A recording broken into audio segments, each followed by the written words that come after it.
He told his boss he was quitting to sell books online. His boss laughed and said, "That's a stupid idea." But what happened next would shake the entire world of business forever.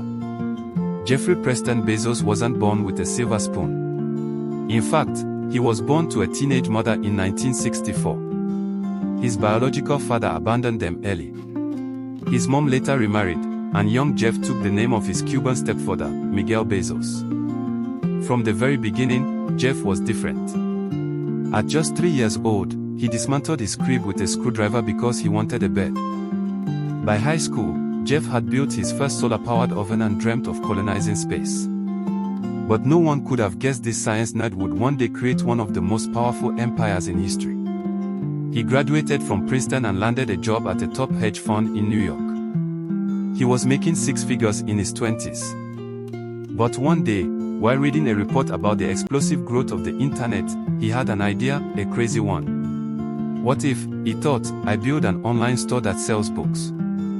Books were simple, easy to catalog, and in high demand.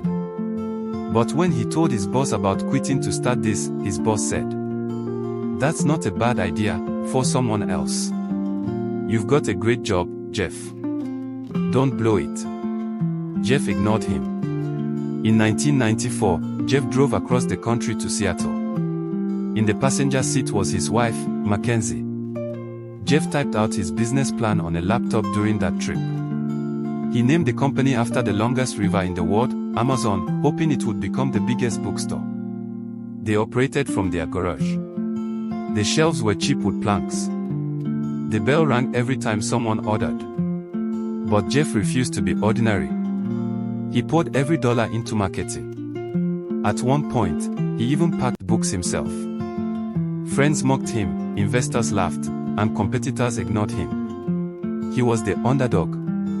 But in less than a year, something strange started happening. Amazon was growing fast. The business was doubling every month. Jeff called it day one. He believed Amazon would never stop being a startup. Then, just when it seemed he was gaining momentum, disaster struck. In 2000, Amazon was bleeding money.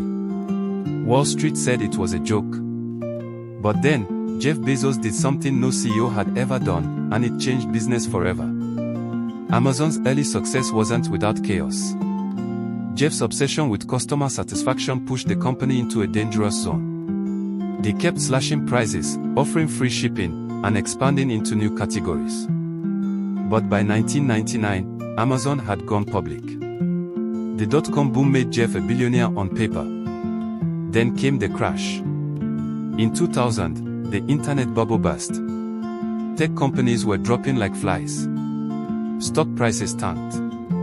Amazon went from Wall Street's darling to a ticking time bomb. News headlines screamed, "Amazon. Toast. Burnt toast. Bezos is finished." Investors panicked. People thought Jeff was too ambitious. Amazon was losing over $100 million a quarter. Employees were quitting. Competitors like Barnes and Noble were waiting for Amazon to die. Jeff didn't flinch. Instead of retreating, he doubled down.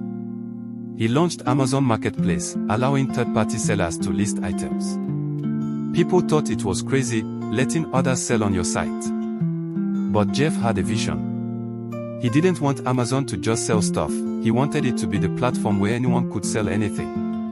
Still, problems kept piling up. Logistics were a nightmare. Warehouses were drowning in orders. Packages got delayed. Customers got angry. But Jeff didn't give up. He poured billions into tech and infrastructure. He hired engineers, built data centers, and designed smarter systems. He believed scale would bring profitability. Then came a breakthrough, Amazon Web Services, AWS. What started as an internal tool became the backbone of the internet. Netflix, NASA, Airbnb, they all ran on AWS. Suddenly, Amazon wasn't just an online store. It was a tech giant. By 2006, Amazon was back on top. But just as Jeff celebrated victory, he received a warning. A tiny startup from Silicon Valley was gunning for him, a company that would become his biggest threat. They called him crazy. They said no one would buy groceries online. But Jeff Bezos had already seen the future, and he was about to reshape it forever. With Google Shopping, Android phones, and powerful data, Jeff knew they could take market share. But instead of fighting directly, Bezos expanded sideways, launching Amazon Prime. 2-day shipping, exclusive deals, TV shows, movies. People said it was suicide. Shipping costs were massive. But Jeff didn't care. He wanted customers locked into Amazon's ecosystem. And it worked. Prime became a lifestyle. People stopped price shopping. They just went to Amazon. Then he made another bold move, buying Whole Foods for $13.7 billion. Analysts were shocked. Why would an online company buy supermarkets? But Jeff wasn't just building a store, he was building an empire. Now Amazon had local hubs in every major city. Prime delivery got faster. Groceries arrived in hours. Amazon was unstoppable. By 2018, Bezos became the richest man in modern history. He launched Blue Origin, his private space company, fulfilling his childhood dream. He invested in the Washington Post, AI startups, and climate tech. His empire stretched across Earth and into space. But the journey wasn't perfect. He faced criticism for worker treatment, antitrust lawsuits, and competition from Elon Musk. Still, one thing was clear. Jeff Bezos had changed the world. From a garage in Seattle to the richest man alive, his story is proof that crazy ideas can build empires, if you have the courage to chase them. He turned pain into purpose, and vision into victory. Now ask yourself, what's stopping you?